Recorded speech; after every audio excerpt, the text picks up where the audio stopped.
2025ல YouTube சேனலுக்கு என்னெல்லாம் பெனிஃபிட்லாம் இருக்குது, அது மட்டும் இல்ல எந்த கன்டென்ட்லாம் நீங்கள் போடவே கூடாது, உங்கள் சேனலுக்கு எப்படிலாம் சிம்பிளாக மானிட்டைஸ் பண்ணுறதுக்கு ஐடியாஸை நான் இப்போ கொடுத்துருக்கேன். மறக்காமல் வீடியோவை பாருங்கள்.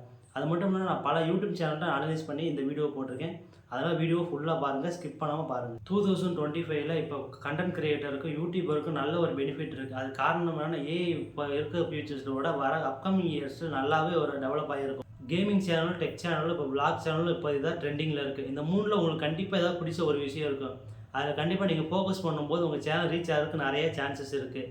இர்ஃபான் வியூஸ்ன்னு பார்க்கலாம், நீங்கள் பல யூடியூப் சேனல் பார்த்துருக்கலாம். அவங்க கண்டிப்பாக கன்சிஸ்டண்ட்டாக வீடியோ போட்டிருக்கனால தான் அவங்க இந்தளவுக்கு வந்திருக்க காரணமே.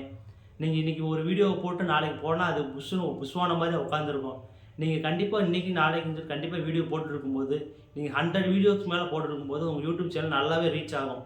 ஷார்ட்ஸில் தலைவன் கேட்டிருக்க விஷயம் என்னென்னா, இங்கே 10 மில்லியன்ஸ் வியூஸை கேட்குறேன். 10 மில்லியன் வியூஸ் கிடைக்கும், ஆனால் அந்தளவுக்கு கிடைக்குமான்னு கேட்டால் வாய்ப்பு கம்மி தான். இதே நீங்கள் ஃபுல் லென்த் வீடியோ போடும்போது உங்களுக்கு சீக்கிரமாகவே உங்கள் சேனல் மானிட்டைஸ் ஆகிறதுக்கு ரொம்ப சான்சஸ் இருக்குது. ஏன்னா இப்போ யூடியூப் அல்காரிதம் மாறி போயிருக்கு. நீங்கள் புதுசாக சேனல் ஆரம்பிக்கும் போது உங்களோட சேனல் கிட்டத்தட்ட பல ஒரு பெரிய யூடியூப் சேனலுக்கு ஈக்குவலாக வர்றது கூட வாய்ப்பு இருக்குது. அதனால் கண்டிப்பாக நீங்கள் எவ்வளோக்கு சீக்கிரமாக யூடியூப் சேனல் ஆரம்பிக்கிறீங்களோ அவ்வளோக்கு உங்கள் சேனல் ரீச் ஆகிறதுக்கு ரொம்ப வாய்ப்பு இருக்குது. நீங்கள் ஒரு புது யூடியூப் சேனல் ஆரம்பிக்க போகிறேன்னா கண்டிப்பாக நீங்கள் ஷார்ட்ஸ் போடுறத விட நீங்கள் பெரிய ஃபுல் லென்த் வீடியோவை போடுறது உங்களுக்கு பெரிய பெனிஃபிட் இருக்கும். ஏன்னா நீங்கள் 4 ஹவர்ஸ் வாட்ச் ஹவர்ஸை நீங்கள் பெரிய லென்த் வீடியோவை நீங்கள் கம்ப்ளீட் பண்ணுறதுக்கு ரொம்ப சான்சஸ் இருக்குது. உங்கள் யூடியூப் சேனலில் நீங்கள் கண்டிப்பாக பண்ணவே கூடாத ஒரு விஷயம் என்ன சொல்லுவோம்னா, நீங்கள் மற்றவங்களோட வீடியோவுக்கு ரியாக்ட் பண்ணும்போது நெகட்டிவாக மட்டும் கண்டிப்பாக போடவே போடாதீங்க. ஏன்னா அது உங்களோட சேனலை அஃபெக்ட் பண்ணுறதுக்காக பல சான்சஸ் இருக்குது. நீங்கள் யூடியூப் சேனல் ஆரம்பிக்க போகிறீங்க, அதுக்கு ஒரு பெஸ்ட்டு கண்டென்ட் வேணும்னா நான் கண்டிப்பாக சொல்ல வேண்டிய விஷயம் என்னன்னா, டெக்னாலஜி அது மட்டும் டெக் சம்மந்தப்பட்டமான விஷயத்தை நீங்கள் கண்டிப்பாக இங்கே ஒரு யூடியூப் சேனலில் ஆரம்பிக்கலாம்.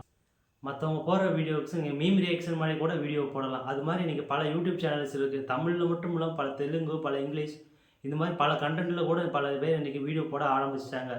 இன்றைக்கி யூடியூப் அல்காரிதம் மாறி இருக்கிறதுனால நீங்கள் புதுசாக யூடியூப் சேனல் ஆரம்பிக்கிறீங்களா, உங்களோட சேனல் கண்டிப்பாக இப்போ மானிட்டைசேஷன் ஆகிறதுக்கு பல சான்சஸ் இருக்குது.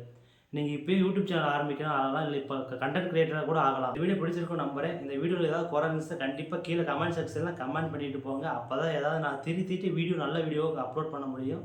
மறக்காமல் கமெண்ட் பண்ணிட்டு போங்க. பாய்.